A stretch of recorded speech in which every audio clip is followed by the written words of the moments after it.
Hello, काल मटकी आणि हुलगे छान असे मी भिजत घातले होते आणि दुसऱ्या दिवशी बघितले तर खूप छान असे त्याला मोड आले होते. त्यामुळे म्हटलं की डब्यात घालून छान असं फ्रीजमध्ये ठेवून दिलं. आणि संध्याकाळी मला भाजी बनवायची होती आणि बबड्या झोपेतून उठला की आज रडायला लागला होता, कारण सगळे कामाला गेले होते त्यामुळं तो रडत होता आणि आज खूप उशिरापर्यंत झोपला होता बबड्या.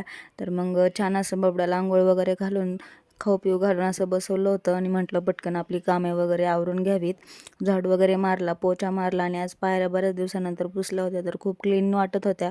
पण शेजारी बांधकाम चालू आहे त्यामुळं सारखीच धूळ येते किती पुसलं तरी.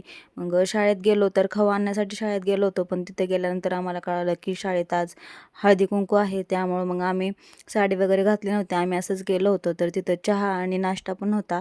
तर इकडे शीतल अंगणवाडीतल्या मुलांना शिकवत होती आणि ते पण बिचारे तिचं ऐकत होते. तर छान असं तिथं पुस्तक पण दिलं होतं आणि हे डब्बे तिथं वाटले होते आणि वडापाव पण दिला होता नाश्ता करण्यासाठी. तर सगळ्या बायकांनी अशा डब्यामध्ये घालून वडापाव घरी आणला. घरी आल्यानंतर बबड्याने वडापाव खाल्ला आणि लगेचच झोपला. बबड्या झोपल्यानंतर मी थोडासा भात खाल्ला आणि त्यानंतर लगेचच दळण करायला घेतलं, कारण दळण संपलं होतं. आणि त्यानंतर चहा वगैरे घेतला आणि आज बबड्या खूप जास्त मस्ती करत होता आणि आजचा दिवस बबड्याच्या मस्तीने संपला. तर एक फॉलो करायला विसरू नका. तर भेटूया नेक्स्ट व्लॉगमध्ये. Bye bye.